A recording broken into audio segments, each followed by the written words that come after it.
하나님의 말씀은 출애굽기 25장 1절로 9절까지 봅니다. 출애굽기 25장 1절로 9절.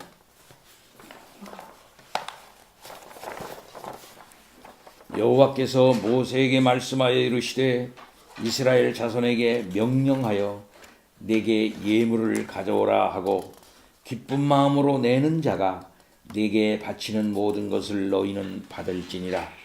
너희가 그들에게서 받을 예물은 이러하니 금과 은과 놋과 청색, 자색, 홍색 실과 가는 배실과 염소 털과 붉은 물들인 수양의 가죽과 해달의 가죽과 조각목과 등류와 관유에 드는 향료와 분향할 향을 만들 향품과 호마노며 에봇과 흉패에 물릴 보석이니라. 내가 그들 중에 거할 성소를 그들이 나를 위하여 짓되 무릇 내가 네게 보이는 모양대로 장막을 짓고 기구들도 그 모양을 따라 지을지니라. 아멘.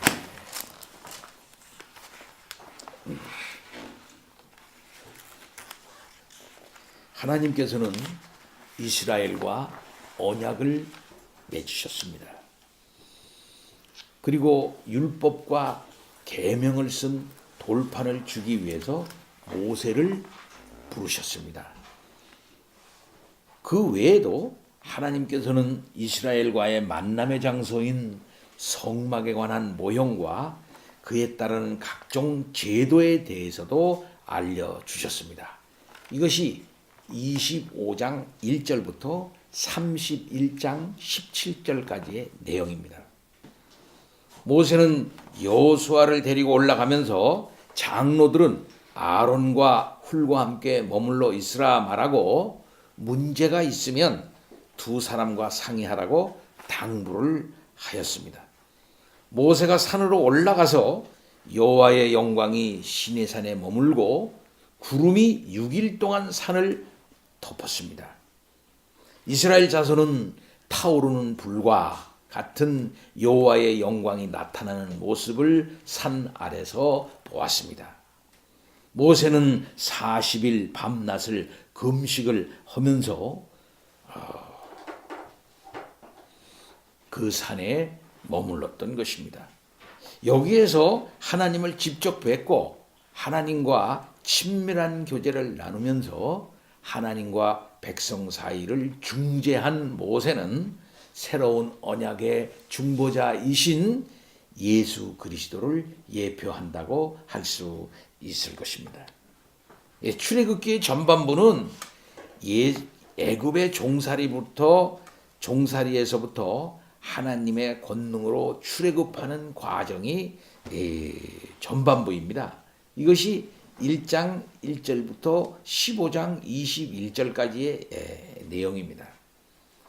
그 다음 중반부는 광야를 거쳐서 시내산에 도착을 해서 하나님과 언약을 체결하는 장면까지입니다.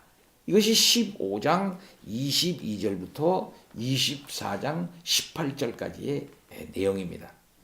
이제 후로는 구원을 주신 하나님, 언약을 맺으신 하나님, 그 하나님이 멀리 계시지 아니하시고 그들과 함께 하시기 때문에 그들의 하나님 아버지이시기 때문에 그 하나님을 그러면 어떻게 섬길 것인가? 그 섬기는 데 있어서의 모든 시설과 제도를 하나님께서 계시해 주시는 내용으로 되어져 있습니다. 그래서 성막 제도와 그 건축에 대해서 기록이 되어져 있는 것이 후반부가 되는 것입니다. 앞에는 구원, 그 다음에는 시내산까지의 여정, 그리고 시내산에서 하나님께서 하나님과 언약을 맺고 그렇게 언약을 맺은 하나님이 그들 가운데 임재하시게 되는데 그분을 그러면 그분과 어떻게 교제할 것인가? 거룩한 백성이 되었는데 그 거룩한 백성 가운데 하나님이 임재를 하시는데 그분과 어떻게 교제하고 그분을 어떻게 섬길 것인가. 여기에 따라서 하나님께서 거기에 대한 제도를 이제 만들어 주시고 또 그것을 건축하는 과정이 출애굽기 후반부에 나와 있다는 것입니다. 지난번 우리는 이러한 언약을 맺는 장엄한 광경에서 생각해 볼 때 시내산 자체가 하나의 성전이었다라고 하는 생각을 했습니다. 시내산 자체가 하나님의 성전이에요. 곧 하나님이 위에 계시고 백성은 밑에 있고 중재자 모세가 가운데 있어서 하나님으로부터 그 영광과 임재와 하나님의 계시를 받고 또 밑으로 내려와 가지고 그 백성들을 만나고 두 사이에 관계를 형성시켜서 언약 관계를 형성시켜 나가고 하는 이러한 모습들을 보게 됩니다. 바로 이것이 성막의 기본적인 기능입니다. 성전과 성막은 같은 기능을 갖게 되는 거죠. 그 거대한 성 하나님의 산 시내산이 바로 이러한 성전이 되었던 것이죠. 성막은 성경에 50여 장에 걸쳐서 다룰 만큼 이스라엘 국가 생활에 있어서 매우 중요한 시설이었던 것이죠. 12지파의 그 진영이 성막을 중심으로 해서 배치가 되었던 것입니다. 그래서 가운데 성막이 있고 동서남북으로 이스라엘이 포진하면서 12지파가 이제 행진하게 되는 것이죠.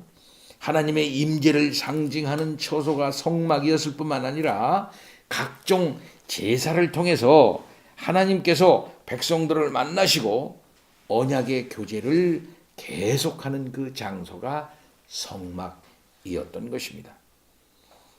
또한 이 성막은 구속사의 영원한 임마누엘이신 예수 그리스도의 피를 통해서 하나님께 담대히 나갈 수 있다고 하는 것과 성령께서 성도의 인격 안에 내주하신다고 하는 사실을 예표하고 있다라고 말할 수 있습니다. 자, 그러면 우리가 성막에 대하여 하나님께서 어떻게 계시하셨는가에 대한 내용을 이제 얘기함에 앞서서 성막 그 자체를 지으라고 명하시는 하나님께서 뭐라고 말씀하셨나 하는 사실을 생각해 봅니다. 첫째로 성막을 짓기 위한 헌물을 계시하셨습니다. 율법과 계명을 쓴 돌판을 받으러 산에 올라간 모세는 성막 건축에 소용이 되는 각종 예물에 대해서 계시를 받았습니다. 성막은 모세의 생각에서 나온 게 아닙니다. 모세의 어떤 그 사전 설계도를 가지고 하나님께 나아가 가지고 하나님 이렇게 지으면 되겠습니까? 라고 이렇게 한 게 아니에요. 성막에 대한 생각을 아예 모세는 없었어요. 처음부터 끝까지. 성막은 하나님의 계획이에요. 그 설계도도 하나님께서 내려주시는 것입니다. 따라서 인간의 생각으로 말미암아 성막이 형성된 게 아니다라고 하는 사실, 이걸 우리가 명확히 할 필요가 있는 것입니다. 세상의 모든 종교는 자기 신을 섬길 시설을 자기네가 계획을 합니다. 요렇게 지으면 좋겠다. 요렇게 하면 좋겠다. 하고 자기네가 생각을 꺼내요. 그렇게 해가지고 시행착오도 하고 또 그리고 생각도 중간중간에 고치기도 하고 뭐 이렇게 짓다가 이거 잘못 졌네 새로 져야 되겠네 뭐 이러기도 하고 이렇게 하는 것을 볼 수가 있어요. 그러나 이 성막은 인간의 생각으로부터 나온 것이 아닙니다. 하나님께서 말씀을 하셨어요. 산으로 올라오라 해가지고 하나님이 미리 계획하신 대로 그대로 지시하고 또 그대로 진행이 되고 완성이 되어졌다라고 하는 이 기본적인 사실에 대해서 우리들이 먼저 확실하게 알아야 됩니다. 물론 백성들의 노력과 헌신이 여기 투여가 됐습니다. 그러나 하나님께서는 이미 모든 준비를 완료하시고 그 계획대로 추진해 나가셨던 것을 볼 수 있습니다. 그리고 하나님께서는 예물을 받아야 한다고 그렇게 계시를 하셨습니다. 그 예물을 바치는 데 있어서는 이제함으로나 억지로 내는 자의 예물을 받지 아니하신다고 고린도후서 9장 7절에서 말씀하지 않으셨습니까? 자, 그러면은 이 도망 나왔다고 생각되어지는 이 이스라엘 사람들이 이 많은 예물들을 어떻게 구할 수 있었을까? 우리는 생각을 좀 바꿔야 하는 것입니다. 그것은 뭐냐면 이스라엘이 애굽 나라에서 도망 나왔나요? 이기고 나왔습니다. 하나님께서 애굽을 치셨어요. 자기 백성들을 구출하기 위해서 애굽의 허리를 꺾으시고 그곳에서 나왔던 것입니다. 곧 하나님께서는 애굽을 완전히 초토화시키시고 나오신 거거든요. 그러니까 전쟁을 치르시고 나오셨는데 전쟁을 하게 되면 뭘 얻죠?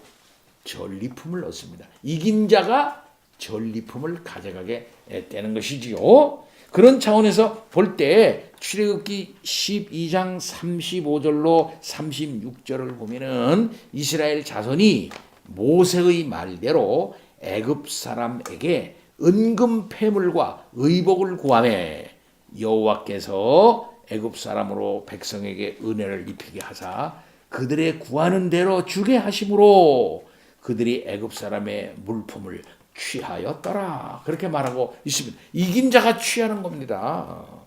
구하는 대로 다 줬어요. 이건 내놔라 저건 내놔라 그럼 다 줄 수밖에 없었던 것입니다. 하나님께서 그런 은혜를 입도록 역사하신 것이죠. 이렇다고 보면 애굽은 도망 나온 자들이 아니라 이긴 자로서 당당히 나온 것입니다. 이스라엘 자손들이 출애굽할 때 애굽 사람들에게 은금 패물과 의복을 구해 가지고 나왔던 것이죠. 예. 이 애굽 사람들의 입장에서 보면은 10가지 재앙으로 다 죽게 되었고 심지어 자기 장자까지 짐승의 장자까지 모두 죽어나가는 마당에 무슨 재물이 대수겠습니까? 은금 다 가져가, 좋은 옷 다 가져가, 물건 다 가져가. 빨리 가져가려면 빨리 가져가고 빨리 그냥 나가세요. 우리 동네에서 그냥 나가만 주세요. 라고 했던 것이죠. 이 모든 일들이 하나님의 은혜로 이루어진 일인데 그것은 승리자로서의 걸음이었다라고 하는 사실을 우리는 알아야 될 것입니다. 그러니까 하나님께서는 이미 이 예물을 받을 수 있는 여건을 다 준비해 놓으신 거예요. 그럼 이게 이스라엘 겁니까? 이게 이스라엘은 이미 애굽 사람은 하나님께서 우리를 살려주셨는데 먹을 것도 다 주시는데 이제 가나안도 하나님의 은혜로 갈 건데 내게 뭔 소용이 있나? 은금 패물이 무슨 소용이 있겠나? 하나님이 내놓으라 그러면 다 내놓을 수밖에 없는 것이지. 이게 다 내 것도 아니야. 하나님께서 이 성막을 이렇게 멋지게 짓게 하시기 위하여 그런 은금 패물도 다 애굽에서 가져오도록 그렇게 하셨구나. 이런 깨달음이 있게 되는 것입니다. 그래서 하나님께서는 받아야 할 헌물을 구체적으로 조목조목 알려주셨어요. 요것도 받아라, 저것도 받아라. 예. 그래서 3장 3절서부터 7절까지 은금 패물을 비롯해서 그 성막을 지은 데 필요한 모든 귀한 물건들의 품목들을 다 하나님께서 제시해 주고 있는 것을 볼 수 있습니다. 이렇게 하나님께서는 미리 성막을 질 수 있도록 그들에게 물품을 다 준비해 놓도록 하나님께서 조치하셨다. 이렇게 말할 수 있는 것 아니겠습니까? 예. 뿐만 아니라 하나님을 위하여 성소를 만들어야 했습니다. 성소라고 하는 말은 성막과 같은 말입니다. 또 회막이라고도 그러죠. 증거의 장막이라 이렇게 표현되기도 합니다. 역사적으로 보면은 솔로몬 성전이나 헤롯 성전은 온갖 각진 재물들과 재료들로 또한 많은 인원을 동원해서 화려하고 웅장하게 지은 당대 최고의 건축물이었습니다. 그러나 그것을 짓는 동기를 생각해 보면은 다소간 자기의 명예와 부를 과시하고 백성에게 인정과 칭찬을 받기 위한 그런 면도 없지 않아 있었던 것을 볼 수 있습니다. 세상적인 독재자들이 제일 많이 하는 사업이 뭔지 압니까? 토목사업이라는 거예요. 토목사업. 그래서 우리나라 독재자들도 제일 많이 한 게 무엇이냐 하면 토목사업을 합니다. 한강 개발해가지고서는 한강 물줄기가 이상하게 됐죠. 응? 그런 거. 그 다음에 이명박 같은 경우에는 뭡니까? 4대강 사업. 토목 사업을 해요. 전두환 대통령 같은 경우에는 큰 독립기념관, 그 다음에는 뭐 또 저 예술의 전당, 뭐 이런 거 큰 건물을 짓습니다. 그 다음에 63 빌딩 같은 거 그런 것도 그냥 크게 짓고, 네. 독재자들이 항상 그래요. 히틀러도 그랬고요.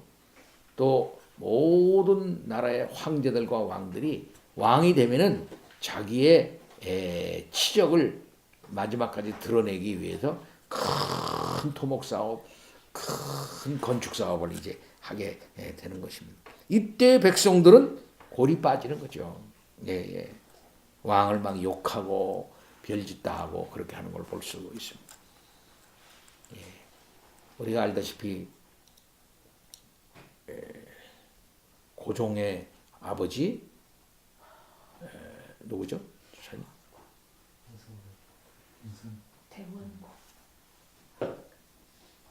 고종 아버지가 그 있지 않습니까? 난을 잘 쳤던 그 파랗고 어떤 그 양반도 뭡니까? 창덕궁을 갖다가 이렇게 해가지고 크게 건축 사업을 했는데 갑자기 그냥 엄청나게 했던다. 그 홀랑도 중간에 불이 났지 않습니까? 대원군이 창덕궁을 크게 창건을 하고 그렇게 막 새로 중축을 하고 막 그렇게 큰 사업을 했죠. 그걸로 해가지고 나라는 그냥 막 돈도 없고 그런데 말이죠. 도탄에 빠지고 그런데 그러나 왕권을 강화하기 위하여 그렇게 위세를 떨라고 그렇게 했던 것을 볼 수 있는 것입니다.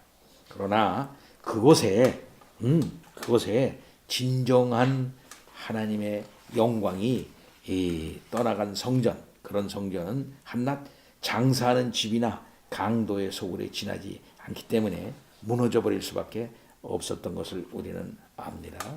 자, 이렇게 하나님을 위하여 성소를 만들어라 이렇게 말씀하고 있는 것을 볼 수 있습니다.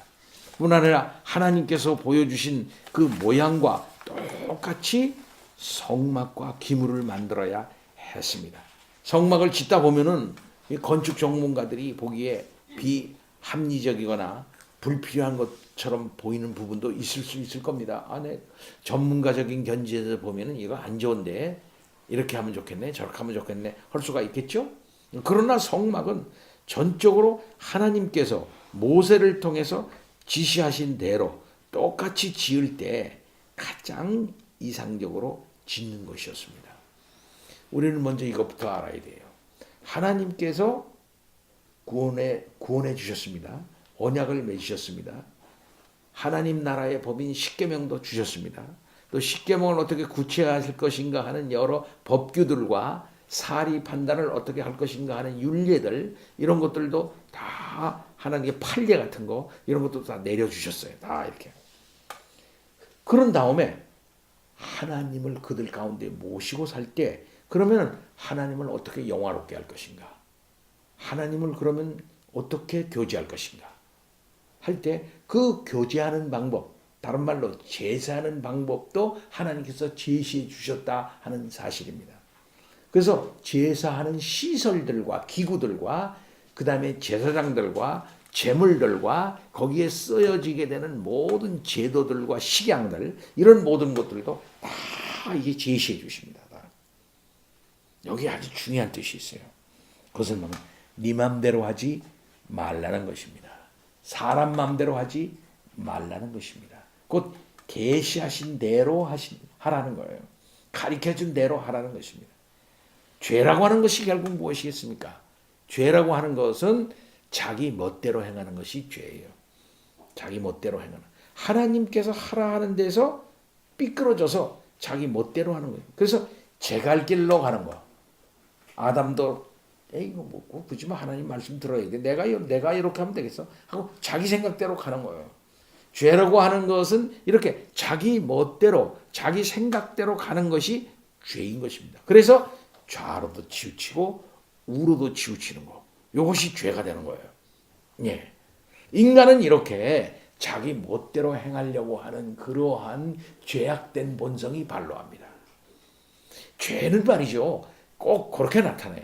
꼭 굳이 뭐 하나님이 하라고 하는 대로 꼭 할 필요가 있겠어. 내 생각대로 한번 해봐야지. 하나님을 섬기는 방법은 자기 마음대로 할 수가 없도록 하나님께서 그렇게 딱 만들어 놓으신 거예요. 그러니까 하나님을 섬기는 데 있어서의 진정한 그 마음은 어떤 것이냐면 순종하느냐 순종하지 않느냐에 있는 것이지 내가 열정이 있느냐 없느냐 거기에 문제가 있는 게 아니라는 사실을 우리는 알아야 되겠어요. 우리가 알다시피 사울이 저거 가지고서 하나님께 바치면 좋겠네. 소도 좀 남겨놓고 이쁘게 생긴 양도 좀 그냥 남겨놓고 다 자기 멋대로 이렇게 해놔. 그러니까 나중에 사무엘이 와가지고 아니 왜 저걸 살려놨습니까? 저거 죽이라고 그랬는데 저거 가지고 하나님께 예배 드리면 좋지 않아요? 제사 드리면 저렇게 아까운 걸로 굳이 다 죽일 거 있습니까?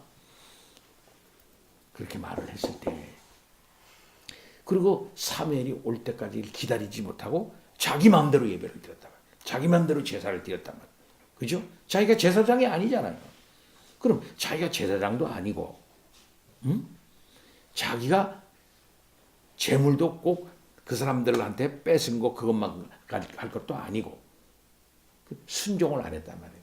그러니까 사무엘이 다 와서 보니까 벌써 제사는 다 드렸고 헤렘하라고 그렇게 한 그 모든 그 것들은 그대로 살아있고 하니까 사울이 거기에서 그 왕을 내려앉히지 않습니까? 그러면서 하는 말씀이 제사보다 순종이 낫다. 순종이 제사보다 낫습니다. 라고 분명히 말씀하지 않습니까? 그렇습니까? 뭘 하면 좋겠다. 뭘 하면 좋겠다. 이렇게 하면 좋겠다. 저렇게 하면 좋겠다. 자기의 열정으로 하나님 믿는 거 아닙니다. 예. 자기의 열정으로 하나님께 나아가는 것이 아니라 과연 내가 하는 이것이 하나님의 법에 맞느냐, 하나님의 뜻에 맞느냐, 요게 하나님께서 요걸 계시해 주신 것이냐, 요걸 먼저 살펴보는 것이 중요해요. 그래서 그 뜻에 먼저 순종하는 것이 중요한 것입니다. 그러다 요것은 하나님의 뜻에 맞지 않겠다 그럼 잘라내버려야 돼요. 요게 하나님께 뜻에 좀 모자란 게 있구나. 그럼 그걸 또 채워야 하는 거예요. 요것이 하나님이 원하시는 것이다. 라는 사실을 우리는 알아야 하는 것입니다. 하나님께서는 이미 모든 것을 다 말씀하셨어요. 그리고 2000년 기독교 역사 속에서 하나님께서 모든 사실들, 이 하나님의 뜻, 하나님의 말씀 안에서 그것이 어떻게 해석되어지고 어떻게 적용되어져야 할 것도 수많은 예를 통해서 다 알려주셨어요. 어쩌면 우리는 그것을 살펴봐야 하는 것입니다. 성경이 뭐라고 그랬나?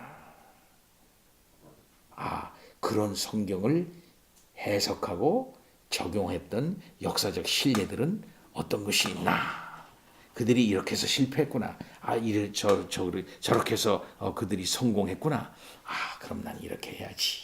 라고 그 모든 판례들과 신뢰들 그런 것들을 잘 연구하는 거예요. 그렇게 해가지고서 그 뜻에 순종해 나가는 것입니다. 사랑하는 성도 여러분, 가나안에 들어가 이스라엘 사람들이 했던 죄악 중에 가장 큰 죄악이 무엇입니까? 하나님의 말씀대로 하지 아니하였더라입니다. 하나님께서 계시해 주신 대로 하지 않았다는 거예요. 하나님께서 계시해 주신 대로 하지 않고 자기 멋대로 금식을 해. 자기 멋대로. 금식 날도 막 자기 멋대로 정하고, 또 그다음에 월삭 같은 것도 뭐 자기 하나님 자기 멋대로 행하고, 열심을 자기 멋대로 내요. 자기 멋대로 내는 열심 하나님께서 그렇게 원하지 않아요. 하나님께서 주신 그 식양과 제도대로 순전한 마음을 가지고 그대로 하면 되는 거예요. 그 이스라엘 사람들이 했던 큰 죄악이 뭡니까? 안식일 제도도 깨버려요. 제사 제도도 자기 멋대로 해요. 제사장 제도도 멋대로 해요. 이것이 흔들어지는 거야. 예. 이것이 결국은 우상 숭배로 전락되어지는 그런 일들이 되지 않습니까? 사랑하는 성도 여러분, 이렇게 하나님께서는 네 맘대로 하지 말라. 네 맘대로 하지 말라. 교회 생활도 똑같아요. 자기 멋대로 교회 생활을 하니까 그게 문제가 있는 거예요. 성경에 있는 대로, 또 예배모범대로, 먼저 간 성도들 만들어 놓은 식양대로 잘 맞춰서 절도와 절정의 원리에 따라서 하나님을 섬겨 나가면 되는 일인데, 자기 생각을 너무나 많이 가미해가지고 하다 보니까 그만 교회가 어지러워지는 일들이 많이 있지 않습니까? 사랑하는 성도 여러분, 하나님의 말씀에 우리가 순종합시다. 하나님이 가르쳐준 대로 합시다. 따라서 그렇게 해서 하나님이 원하시는 대로 하되, 그것을 어떻게 봅니까? 즐거운 마음으로 하자 이게. 즐거운 마음. 이미 출애굽할 때 많은 것을 하나님이 주셨어요. 생명 주셨습니다. 재물 주셨습니다. 예, 살아나갈 수 있는 재반 조건 다 주셨어요. 예, 앞날도 걱정 없어요. 하나님이 함께 해주시고 길을 열어주실 거니까. 가나안이 이미 빨리 들어오라고 저쪽에서 준비하고 있으니까 말이에요. 이미 장래가 보장되어 있다 이게요. 그러면 뭡니까? 하나님께서 즐겨내는 대로 가지고 있는 것 중에서 성막에 필요한 모든 것들 다 가지고 와라 했을 때 그들이 정말 즐겨냈던 거예요. 즐겨내서 성막을 하나님이 원하시는 대로 멋있게 만들고 그들 가운데 함께 하시는 하나님을 섬기게 됐던 것입니다. 사랑하는 성도 여러분, 신앙생활은 하나님의 계시하신 대로 즐거운 마음으로 참여하는 것, 바로 이것이 교회 생활이고 신앙생활이다 라는 사실을 우리는 알아야겠습니다. 다 같이 기도합니다. 하나님 아버지, 찬양과 영광을 돌립니다. 하나님께서는 성막 제도를 계시하여 주시는 중에 그 모든 것들을 하나님께서 정해 주셨습니다. 하나님 아버지, 또 애굽에서 가져온 예물들을 헌물로 다 내라고 말씀을 하셨습니다. 이스라엘 백성들은 여기에 순종해서 기쁘게 바쳐 성막을 멋있게 아름답고 거룩하게 지었습니다. 하나님 아버지, 우리도 예수 그리스도를 마음 가운데 모시고 늘 기쁨과 즐거움으로 우리의 모든 몸과 마음을 바쳐나가는 우리들이 되게 하여 주옵소서. 감사합니다. 예수 그리스도 이름으로 기도하옵나이다. 아멘.